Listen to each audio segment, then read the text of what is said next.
that instant where we've done something, we've sown a seed, and it comes to fruition.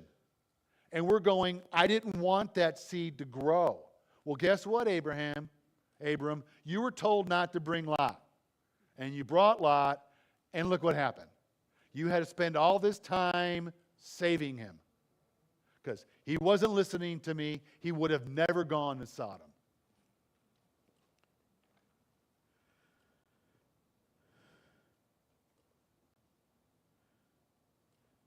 And the question in the book is, does God do everything? Does God do that to everyone he plans to use? He plans to use everybody. All are called. All are called. The reason why few are chosen is because few have chosen to follow the calling.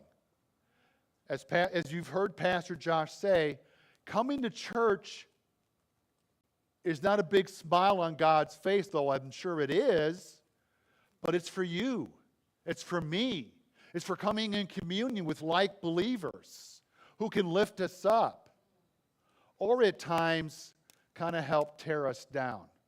Because sometimes we come into church with a bit of an attitude, and God sometimes has to fix that attitude, and some people have responded negatively by never coming back because Pastor Josh had to correct them. I was Pastor Emery Goodman's armor bearer for 5 years. Do you know how many times I got corrected? I quit counting. I never left, though. Out of just sheer determination, I'm going to show him. And that's not how it worked, okay? I was Pastor Emery Goodman's armor bearer for 5 years. I followed Hector Prince.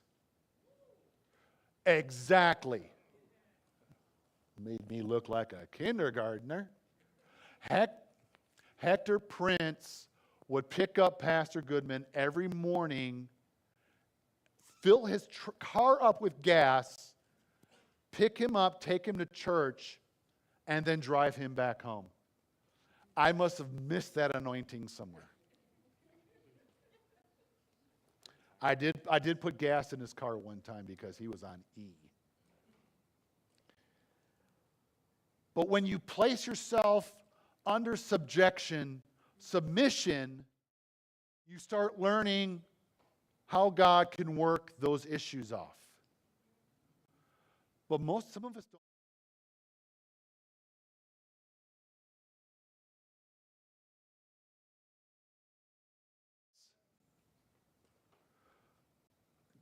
Yeah, I made one comment to Pastor Goodman one day, and he said, "Show me where that is, please." I went, "Ouch, okay." But I learned so much. Pastor Josh talks about how he got corrected by his dad. That's a mentoring process. If we're not willing to go through a mentoring process, then why?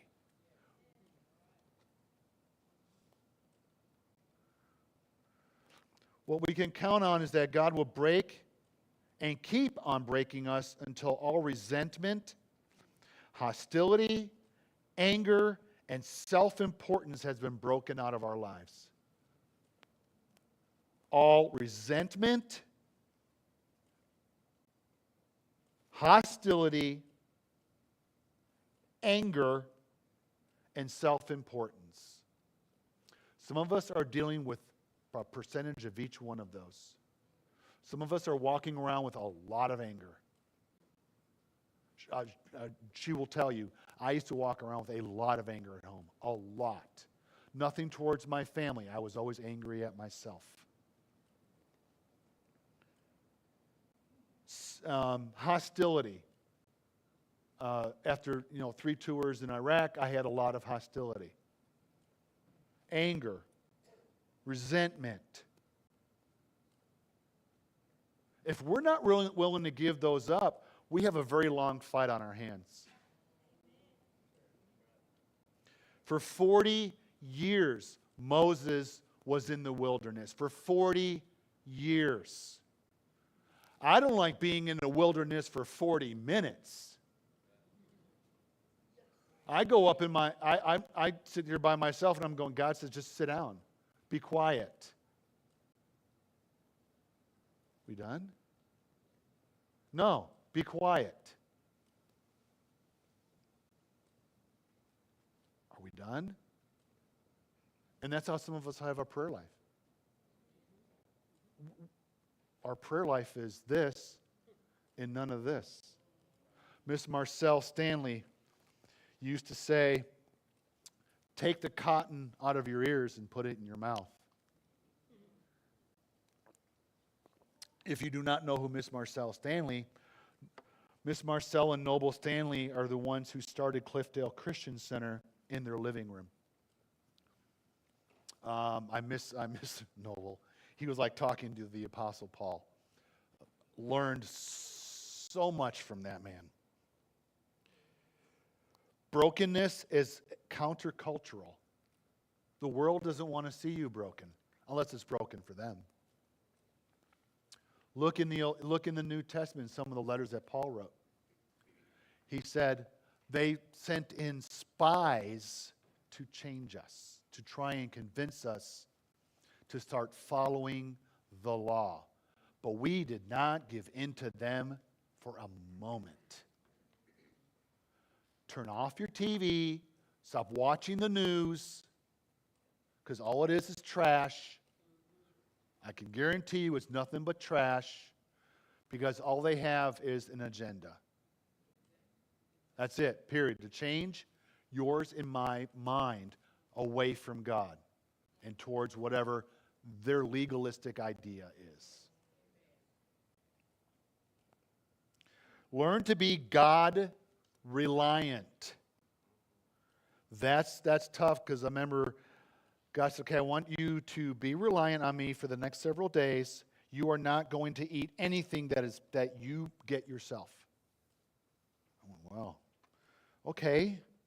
And sure enough, every day for an entire week, someone had extra food in the classroom and I was able to eat. And you say, well, that doesn't sound like very... It is when I wanted to eat everything in the house. Okay, there's a thing of ice cream sitting in my freezer I would really like to have. But being God reliant. Are we willing to start right now being God reliant in whatever area? Are we willing? Because if we're not, once again, it's an uphill battle. There's a man who was at the bottom of a hill, and God said, take your wheelbarrow, and I want you to take this one brick and bring it to the top of the hill. He said, okay. So he starts going up the hill, and a friend of his come by and says, hey, God wanted me to bring this brick up, but hey, can you do it for me? Because I've got to go do something. He said, sure, it's just 2 bricks. By the time he got to the top of that hill, that wheelbarrow was filled with bricks. God looks up and goes, what are you doing with all those bricks? I told you to bring 1 brick. Many times we're doing things God never asked us to do. He gave it to somebody else to do, and that person has neglected their duties. We have an old saying at work. I was at work. We were moving elements, Brian, and I heard one office yelling at the other office. You had but one job to do. Many times God will say, I gave you one thing to do.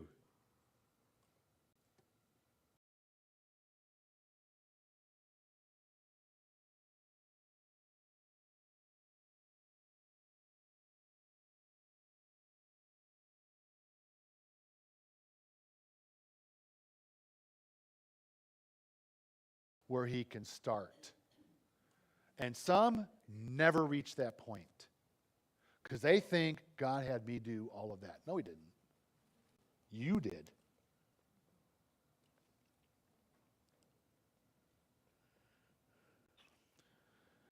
Now, the idea behind brokenness is not so that we can feel better about ourselves. It's for the work of the ministry. Now, the work of the ministry can be a bunch of different things. It's not just being in church or doing the ushering or children's church or picket, hospitality.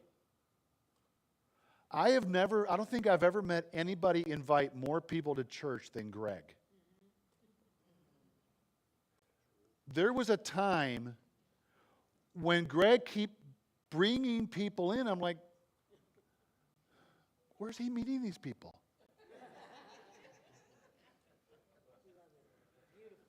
Hey, maybe I'll pick him. Hey, you want to go to church? They got some food. And sure enough, Greg comes walking in with 2 or 3 guys.